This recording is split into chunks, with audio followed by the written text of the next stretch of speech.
Okay, let's unpack this. Few names conjure up images of doom, destiny, and, well, predetermined world events, quite like Nostradamus.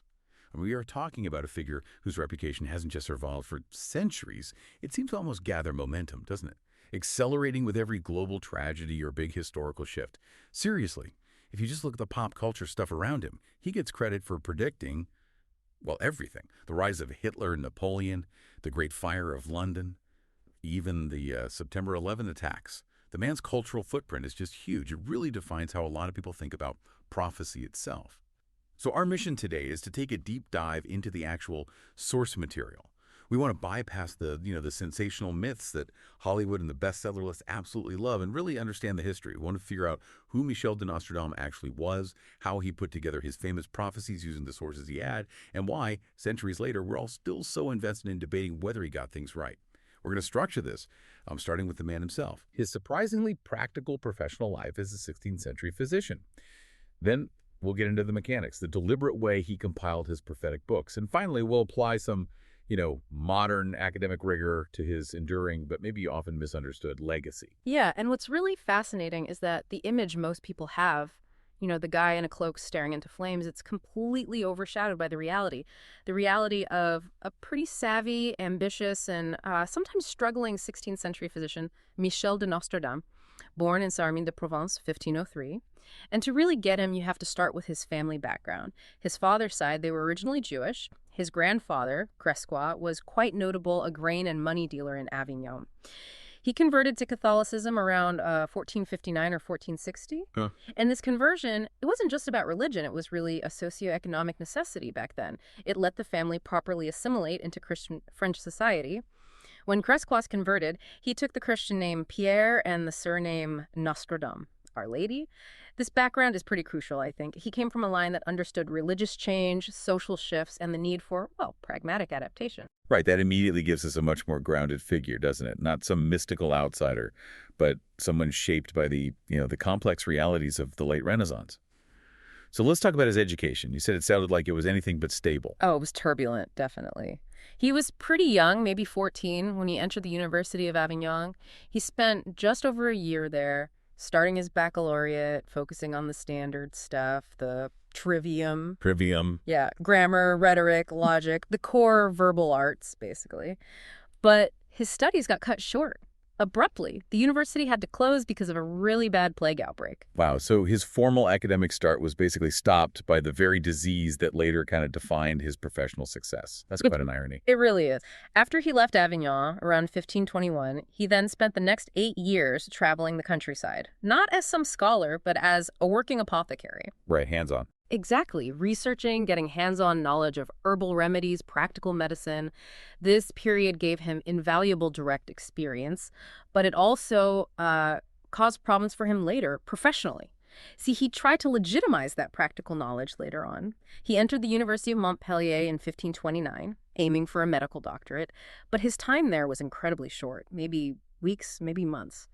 He got expelled almost immediately by the student procurator, Guillaume Rondelet, who later became a big name in French anatomy, by the way. Expelled? Why?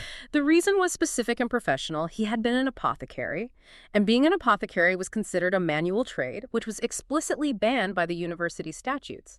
They prioritized intellectual, theoretical learning over, hands-on work. Wait, so the university rules saw his actual real-world experience making medicine as a negative? That sounds like, some serious 16th century intellectual snobbery. Absolutely.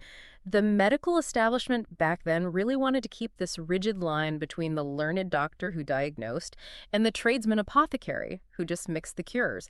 And to make matters worse, the expulsion document, it actually still survives. It notes he'd also been slandering doctors. Given his 8 years of practical work, he probably didn't think much of the theoretical, sometimes pretty useless treatments that the university-trained physicians were prescribing. That is fantastic detail. Yet, okay, so he gets kicked out for being a practical guy who criticized the establishment. But later on, some publishers and people writing to him called him doctor. Was that just him adopting a title to boost his image? It seems highly probable, yeah. It's kind of an early example of his personal branding, getting ahead of his verifiable qualifications. But to be fair, his fame was cemented by genuine professional success, against the very plague, actually, that killed his grandfather and interrupted his education. He got famous for creating something called the rose pill. Rose pill. Yeah, a lozenge or troche made from cypress shavings, iris, cinnamon, and yes, roses. He claimed it protected against the plague. And his success as a healer seems genuine. He helped a prominent physician, Louis Seer, in Marseille. He tackled major outbreaks on his own in places like Salon-de-Provence and Aix-en-Provence, got praised, got paid. He was highly sought after. But the plague, it gave him his professional reputation, but it also dealt him this absolutely crushing personal blow, didn't it? Yes. Terrible tragedy struck in 1534. His first wife history unfortunately hasn't given us her name for sure, and their 2 young children all died in a plague outbreak. Oh, no. For a man who dedicated himself to fighting this very disease, that loss must have been just devastating. It perhaps prompted his later travels, maybe even a trip through Italy before he eventually got back to his healing work. That kind of profound personal loss for a successful healer, it definitely adds layers to why he might have shifted focus later on. He was clearly a man of practical skill, deep personal pain, and, well, undeniable ambition. So when did he finally settle down again? He came back around 1545, picked up his effective healing work again, and finally settled for good in Salon-de-Provence in 1547. He remarried a rich widow named Anne Ponsard. They had 6 children together, 3 sons, 3 daughters, and crucially, he really cemented his status as a successful local businessman, not just a healer. Between 1556 and 1567, he and his wife actually bought a share in the huge Canal de Cropon project. That was a massive effort to irrigate the dry local land using water from the Durance River. Okay, so at this point, he's a respected physician, successful businessman, settled family man, community investor. This is the profile of a pretty upstanding 16th century citizen. How does this guy pivot to become the world's most famous prognosticator? That shift started around 1550, and it began not with the famous quatrains, but with something much more practical, money-making annual publications, almanacs. The almanac. Exactly. Following a popular trend, he started Latinizing his name Nostradamus, became Nostradamus, and publishing these highly profitable annual almanacs. They had short predictions for the year ahead, and they were hugely successful. He published them constantly, sometimes 2 or 3 a year, right up until he died. This output eventually added up to, well, at least 6,338 prophecies, plus 11 annual calendars. Wow, that sheer volume alone kind of explains why he might have needed shortcuts in existing sources, I guess we'll get to. But the success of these almanacs must have caught the eye of some powerful people. Precisely. That success led directly to demands for specific horoscopes and, well, psychic advice from the wealthy and powerful. His most prominent client became Catherine de' Medici, Queen. the Queen, wife of King Henry II. She read his 1555 almanacs, which had these vaguely alarming hints about future threats to the royal family, and she summoned him to Paris. She wanted him to explain the verses, draw up horoscopes for her children. Apparently, he was initially quite scared when he got the summons, maybe worried about the Inquisition or political trouble. But by the time he died in 1566, Catherine had made him counselor and physician in ordinary to her son, King Charles IX. He'd successfully monetized his reputation. Okay, but we need to note a really critical detail about his astrological process here, right? Because it kind of undermines the idea that he was this meticulous, professional astrologer looking for truth in the stars. Absolutely. When he was doing these horoscopes, he generally expected his clients to provide their own birth charts, their nativities. Oh, really? Yeah. But when he had to calculate them himself using the published tables available then, researchers have found records showing he frequently made errors. Crucially, he often failed to adjust the figures for the client's exact place or time of birth. That's basically astrological malpractice. So he wasn't that bothered about precision. It suggests he was using astrology more as a narrative tool, a framework, rather than a rigorous scientific method. Okay, so we have this ambitious, opportunistic, but successful physician/businessman. Now a successful almanac writer with a powerful royal patron.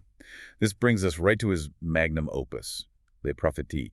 Let's transition now to the actual structure and the intentional ambiguity of that really famous work. Right. Les Prophéties. First published, starting in 1555. This is the book that really cemented his immortality. It's got 942 poetic quatrains, these 4-line verses, mostly in a very stylized French.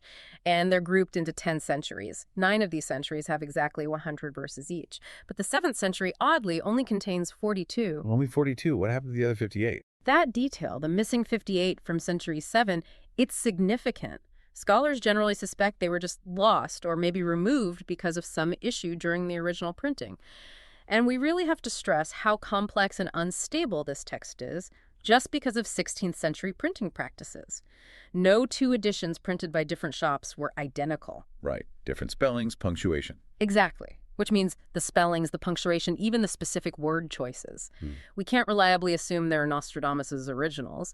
And that immediately complicates things for modern enthusiasts who try to find hidden codes or numerology based on, fixed spellings in the text. The foundation for those theories is shaky from the start then. It's built on sand, really. And this sort of inherent obscurity was made worse by a layer of deliberate obfuscation by Nostradamus himself, wasn't it? Yeah. He's clearly worried about religious authorities, about being accused of heresy, or at least getting into political hot water. Exactly right. His method, as he sort of described it, was to obscure the meaning so much that if challenged, he could claim it was just historical or cosmological speculation, not actual divine prophecy.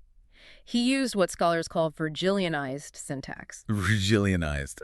Like the poet Virgil. Precisely. A really convoluted, complex phrasing that mirrors the manipulated word order Virgil used. It makes it very hard to figure out the subject, the verb, the object clearly.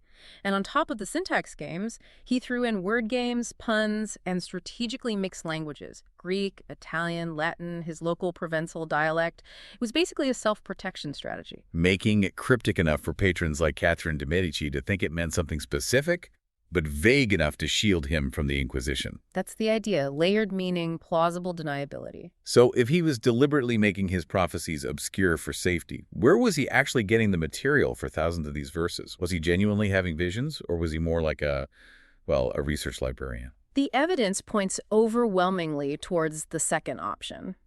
Synthesis and paraphrasing. Using historical precedent, using texts that were already circulating, not supernatural visions. You can identify about 3 main source types. First, he relied on judicial astrology. Okay, what's that exactly? It involved assessing the quality of future events by comparing upcoming planetary configurations to those that happened during known past disasters. He wasn't predicting a specific event, more like saying, this alignment looks a bit like the one we had before the Great Fire of Rome, so maybe something bad like that could happen. And we already established he wasn't necessarily great at the detailed calculations needed for that anyway. Correct. Professional astrologers at the time actually criticized him for incompetence in exactly that area. But he needed the language of astrology to frame his predictions. The second, and probably most important source, was historical paraphrasing.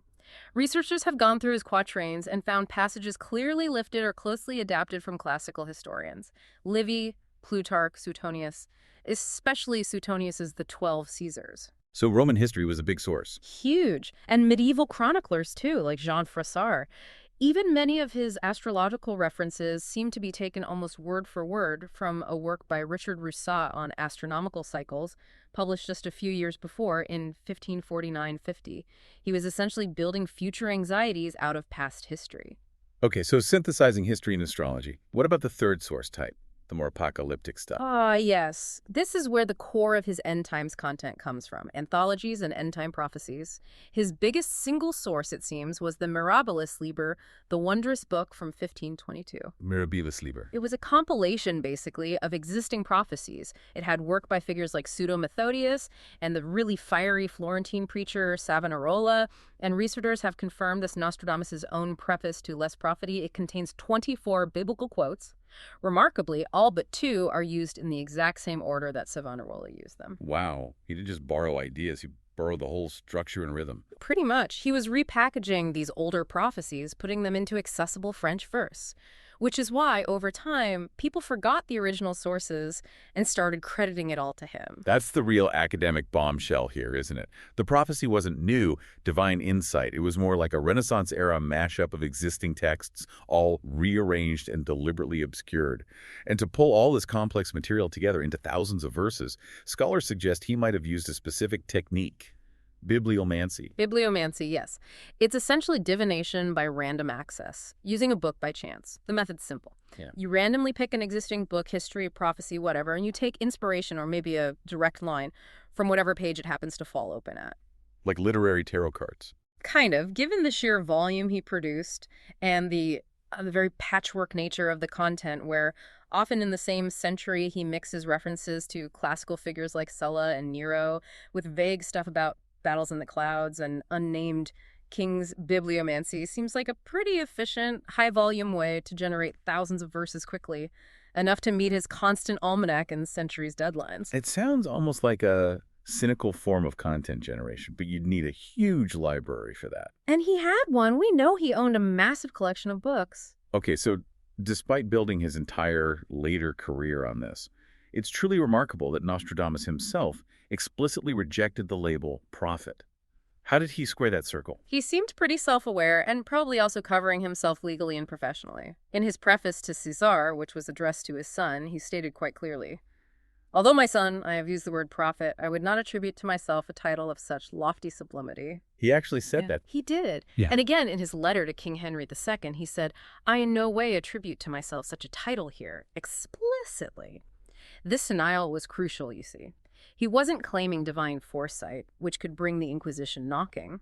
He framed his method as more of an intellectual process, rooted in natural philosophy, mathematics, a sort of scientific, maybe flawed exercise in long-range judicial astrology, and recognizing historical patterns. He described his process as emptying my soul, mind, and heart of all care through mental calm and tranquility. He also referenced the famous Greek Delphic rite, didn't he? The source of ancient prophecy. Was he trying to suggest he was doing ritual magic? He often referenced the ancient Delphic rite, the image of the ancient prophetess receiving visions, but he almost always preceded these references with the phrase, "as though." As though. Yes, which strongly suggests he was invoking the image and the prestige of the ancient prophet, not literally claiming he was using supernatural fire or water gazing to get his visions.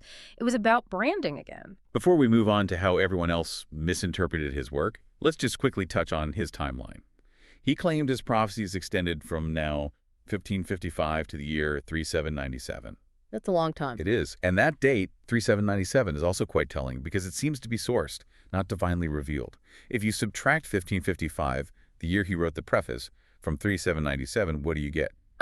2242. Exactly. And 2242 was a date that had recently been proposed by Richard Rousseau, one of his main astrological sources, as a possible date for the end of the world, based on various calculations and planetary conjunctions. So even his most extreme timeline seems rooted in contemporary astrological speculation, not unique insight. Okay, that brings us perfectly to section 3, the myth-making machine. We've established the source material is basically historical paraphrase, astrological speculation, generalized anxieties, not verifiable, date-specific predictions. And the actual content of the quatrains mostly deals with generalized disaster, right? Plagues, floods, invasions, war. Yes. And the major underlying theme, which is a direct reflection of the geopolitical reality of the 16th century, is this impending invasion of Europe by Muslim forces from the east and south, possibly headed by the Antichrist. This reflects the very real, very present threat posed by the Ottoman Empire's invasions at the time, which were pushing deep into Europe. The quatrains are like a mirror reflecting 16th century fear. But of course, that vague content isn't why he's globally famous today. He's famous for the specific hits. The Great Fire of London, the French Revolution, Hiroshima, Nagasaki, maybe Princess Diana's death, 9/11. And this is where the academic rebuttal is really crystal clear. These claims form what skeptics call a movable feast of predictions. Popular authors, the press, they retrospectively claim accuracy after the event. Post-diction. Post-diction, exactly. Fitting vague words to events that have already happened. The claims always follow the major event. They never precede it in any clear way. The classic example is the supposed prediction of Hitler. Often cited through verses that mention the word hister, or maybe similar spellings, the implication being, wow, he foresaw the name of the German dictator. But as you pointed out earlier, Nostradamus was an educated guy using classical place names. And hister is just the classical Latin name for the lower Danube River, isn't it? Precisely. He used classical names all the time. And some other verses supposedly predicting Napoleon feature the line, pau, ne, loron. Popular authors try to anagram that into Napoleon Roy, Napoleon King. Right, I've heard that one. But Pau, Ney, and Oleron are simply the names of 3 actual towns in southwestern France near where he lived. The words only seem to match when you force them through some really severe twisting of language or just bad translation. And it was specific authors, people like Henry C. Roberts, Erica Cheatham later on, who really seized upon this vague text and actively manufactured these hits, often decades after the events happened. They were capitalizing on that human need to find patterns. Exactly. Even documentary films like The Man Who Saw Tomorrow kind of played into this, suggesting vague future attacks on New York, for instance, but critically only after the fact, never specifying the World Trade Center or a date before 2001. What's truly mind-blowing, though, is that this manipulation of the text wasn't just, sensationalist authors trying to sell books. It was actually formalized as state propaganda during World War II. Oh, it's a remarkable historical episode, a case study in psychological warfare. Joseph Goebbels, the Nazi propaganda minister. He used Nostradamus as a tool for black propaganda, aimed at demoralizing people in the occupied territories. Goebbels himself. How did that come about? Apparently, he was introduced to the idea by his wife, Magda. He saw the psychological potential using an old, revered French figure against the French themselves. Goebbels actually documented it in his diary, early 1940. He wrote that he needed to set up an expert committee specifically to deal with Nostradamus, stating he needed to supply the necessary material for propaganda. So he hired a Swiss astrologer, Karl Ernst Kraft. Kraft had already got some notoriety because he'd allegedly correctly predicted an assassination attempt on Hitler back in 1939. So the expert they hired already had some perceived credibility. That was probably key. Yeah. What did Kraft actually produce for Goebbels? Kraft produced these propaganda booklets. They were filled with spurious and, in some cases, completely made-up verses, always framed to suggest an inevitable German victory. Then German planes airdropped these materials over Belgium and France during the Nazi invasion in May 1940. The goal was basically to tell the occupied populations, look, even your own greatest French prophet foresaw your defeat and our long reign. That's chilling. Did Goebbels himself contribute? He did. Goebbels personally wrote one completely fabricated passage that was inserted into these booklets. It claimed that war would rage until the people under the sign of the crooked cross. Pretty obvious who that meant would triumph for 1,000 years. Wow. He didn't just twist existing text. He invented entirely new prophecy material to fit the narrative. Exactly. Next-level media manipulation. So the Allies must have noticed this. They couldn't just let Nazi propaganda using Nostradamus go unanswered, surely. They didn't. The Allies quickly responded in kind. They started dropping their own counter-Nostradamus pamphlets over occupied Europe, translating and twisting the original quatrains to suggest Hitler's inevitable downfall. A prophecy war. Pretty much. And furthermore, MGM Studios in Hollywood made 4 short Nostradamus films specifically intended to boost American morale. They depicted his real prophecies as supporting the democratic cause. It just shows how widely recognized his name was and how easily his reputation could be hijacked for modern political aims. We also need to quickly address the many, many myths, the apocryphal legends that persisted in popular books. These really fueled the idea that he was this mystical figure who must have been right about everything. Yeah, modern academic research, especially since the 1980s, has pretty much debunked almost all of the really compelling biographical details that people thought were true. These claims, popularized especially by authors in the mid-20th century, included things like him being educated by his grandfathers, who were supposedly physicians to King Rene, or that he successfully earned a full medical doctorate, which we know isn't true. Or the story about identifying a future pope. Right, the spectacular feat of identifying the future Pope Sixtus V when he was just an unknown Franciscan monk by bowing before him. Great story, but none of these claims were backed up by any contemporary documents. They were based entirely on rumors, often spread centuries after he died. The idea he lectured at Montpellier, for instance, is completely contradicted by that expulsion document we talked about. Okay, let's talk about the most famous legend of all. The one about his death and his grave. Ah, yes. The famous story that his grave was disturbed during the French Revolution and they found a brass plaque on his chest that correctly stated the exact date of the exhumation, thereby cursing the grave diggers. It's entirely apocryphal. It didn't happen. Well, the legend existed much earlier. The English diarist Samuel Pepys recorded the specific legend in his famous diary way back in 1667. That's over a century before the French Revolution even happened. It was just a well-circulated, spooky story, not a verified event. Okay, so this brings us to the final, really necessary academic critique, focusing on why the prophecies ultimately fail the test of verifiable prediction. You mentioned the publication of his private letters and original editions from the 1980s onwards, thanks to scholars like Comarat, Ben-Azra, Leroy. That really provided the ammo for the definitive modern skeptical argument, didn't it? Yes, absolutely. They uncovered key facts that directly contradicted the whole mythology. This led straight to the core skeptical argument, which people like James Randi famously championed. Yeah. That Nostradamus' reputation is entirely manufactured through post-diction, hindsight bias, essentially. The crucial, really undeniable point remains. No known quatrain has ever been successfully interpreted as predicting a specific event before it happened, other than in such vague, generalized terms that it could apply to dozens of different historical incidents. Let's use that famous quatrain .35 as the definitive example, the one supposedly predicting King Henry II's death in that jousting tournament. That's the perfect test case. The claim that quatrain 435 specifically predicted the king's death in 1559. Well, that interpretation didn't actually appear in print until 1614. 1614, that's 55 years after the event. Exactly. 55 years later, the verse talks about two lions fighting, the younger one piercing the eye of the older one through a golden cage, which you could loosely fit to a shattered lance visor, sure, but the interpretation followed the tragedy. It absolutely did not precede it. Think about it. If the prediction had been known and understood beforehand, Nostradamus would likely have been treated as a true seer, maybe even warned the king. Instead, the prophecy was just retroactively fitted to the known facts long after everyone involved was dead. And we see the same failure in his predictions that actually did have dates attached. Yes. Yes. Quatrain the third, .77, is a great example. It predicts very specifically that in 1727 in October, the king of Persia shall be captured by those of Egypt. Did that happen? No. No. That specific event did not happen. Later interpreters tried to claim, retrospectively, that it represented a peace treaty signed between the Ottoman Empire and Persia in that year. Even though the literal capture he described never took place, the words had to be severely twisted, the specific details completely ignored, and the much-hyped 1999 prophecy in Quatrain X.72, equally useless. It describes a great king of terror coming from the sky.